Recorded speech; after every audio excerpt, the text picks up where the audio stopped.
Yoshlarga ertangi kun egasi, kelajak bunyodkori sifatida qaralishida katta ma'no mujassam. Bugun Ichki ishlar vazirligi Navoiy akademik litseyida 2 yil davomida ustozlaridan kasb sirlarini mahorat bilan o'rgangan 143 nafar yigit-qizlarning bitiruv marosimi bo'lib o'tdi.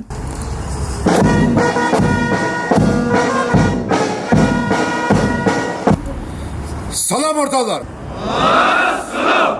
Unda viloyat ichki ishlar boshqarmasi boshlig'i, Navoiy shahar hokimi, boshqa huquqni muhofaza qiluvchi organ rahbarlari hamda faxriylar kengashi a'zolari ishtirok etdi. Saf maydoni uzra qad rostlab turgan yoshlar va ularning istiqbolini ko'rish maqsadida kelgan ota-onalar hayajonlarini ta'riflab bo'lmaydi.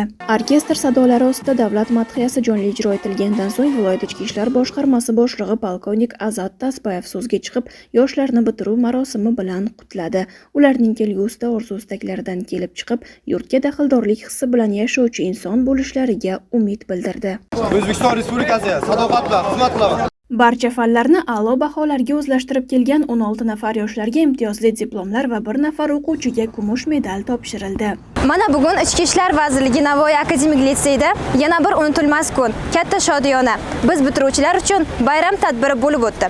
Bayramda Navoiy viloyati Ichki ishlar boshqarmasi tomonidan biz o'quvchilar uchun diplomlar topshirildi. Bunday qulayliklardan kelib chiqqan holda biz kelajakda Ichki ishlar vazirligi akademiyasiga o'qishga kirib, vatanimizga, xalqimizga sadoqat bilan xizmat qilishga va'da beramiz. Tadbirda so'z olganlar bitiruvchilarga kelgusida Ichki ishlar vazirligi akademiyasi va boshqa oliy ta'lim muassasalariga o'qishga kirishlarida omad tilashdi.